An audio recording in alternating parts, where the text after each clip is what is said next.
சமீப காலமாகவே தமிழக அரசியல் களமானது தேர்தல் ஜுரத்தில் தவித்து கொண்டிருக்கும் வேளையில் அதிமுக தலைமையில் இருந்து கிளம்பும் தகவல்கள் அறிவாலயத்தையே உற்று நோக்க வைத்திருக்கிறது.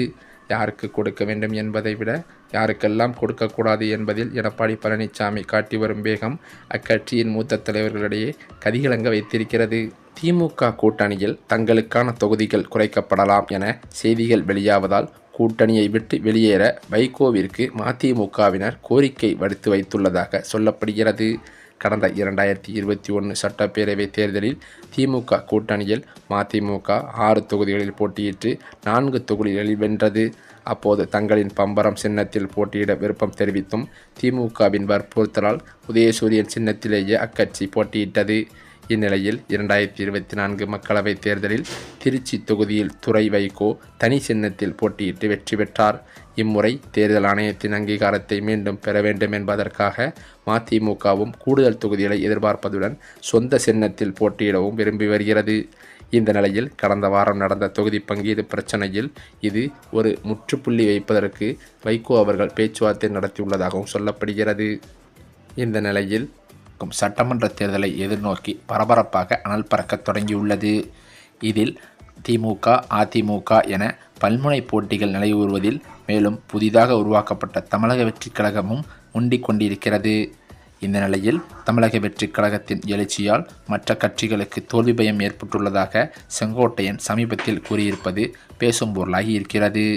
2026 தேர்தலில் 234 தொகுதிகளிலும் வென்று விஜய் முதல்வராவது உறுதி என்று கூறியிருக்கிறாராம். சென்னை செல்வதற்காக கோபியில் இருந்து கோவை விமான நிலையம் வந்தடைந்த தமிழக வெற்றிக் கழகத்தின் நிர்வாக குழு தலைமை ஒருங்கிணைப்பாளர் செங்கோட்டையன் செய்தியாளர்களிடம் பேசுகையில், தமிழக வெற்றிக் கழகத்தை பொறுத்தவரை தமிழக மக்கள் முடிவு செய்துவிட்டார்கள். 2 இயக்கங்களே இந்த நாட்டை ஆள வேண்டுமா, புதிதாக ஒருவர் தோன்ற வேண்டும் என்ற எண்ணங்களோடு தான் இந்த இயக்கம் தற்பொழுது வீரநடை போட்டு கொண்டிருக்கிறது. பல கோடி ரூபாய் வருவாயை இழந்தாலும் விஜய் மக்கள் பணியாற்றுவதற்காக ஒரு இளைஞர் என்ற முறையில் வந்திருக்கிறார். அவரை பற்றி எல்லோரும் கருத்து சொல்வதற்கு காரணம் என்னவென்றால், எல்லோருக்கும் பயம் ஏற்பட்டிருக்கிறது. வெற்றி என்ற இலக்கை அடைய முடியாத இந்த காரணத்தினால் அனைவரும் கருத்துக்களை தெரிவித்து வருவதாக குறிப்பிட்டிருக்கிறார். மேலும் ஒவ்வொருவருக்கும் தோல்வி பயம் உருவாகி இருப்பதாகவும், சிலருக்கு தோல்வி பயம் என்பது தன்னுடைய இடத்தில் வெற்றி பெற முடியாது என்பதால் தான் ஒவ்வொரு அரசியல் கட்சிகளும் அவர்களது கருத்துக்களை பரிமாறிக்கொண்டிருக்கிறார்கள். இளைஞர்கள் மட்டுமல்லாமல் வெளிநாடுகளில் உள்ள தமிழர்கள் 3 லட்சம் பேரும் தமிழகத்தில் எப்பொழுது தேர்தல் நடைபெறப் போகிறது என்று பதிவு செய்துள்ளது இந்திய வரலாற்றில் இடம்பெறப் போகிறது என்று தெரிவித்தார்.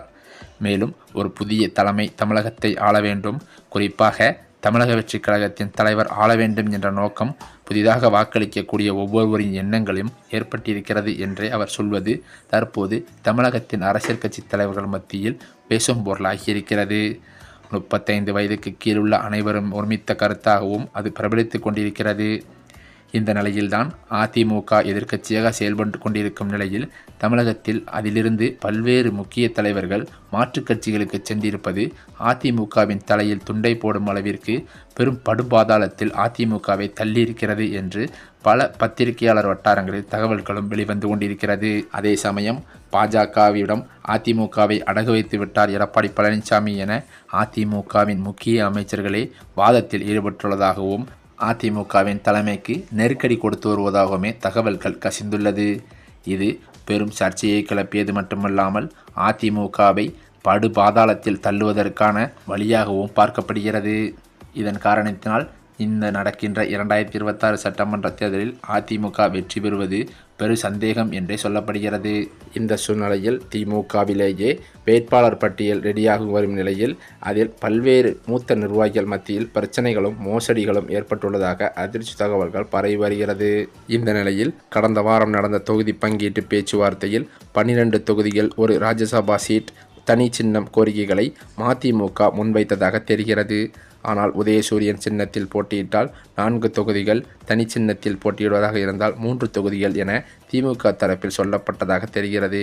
இதை ஏற்க முடியாமல் மதிமுக தொண்டர்கள் கடும் அதிருப்தியில் இருந்து வருவதாகவும், மேலும் இதை ஏற்க முடியாமல் ஒரு சிலர் திமுக கூட்டணியை விட்டு வெளியேற வேண்டும் என்றும் வைகோவிடம் கூறி வருவதாக சொல்லப்படுகிறது. இதன் காரணத்தினால் இந்தியா கூட்டணியிலிருந்து மதிமுக விலகுவதற்கு கூட அதிக வாய்ப்புகள் இருப்பதாக சொல்லப்படுகிறது.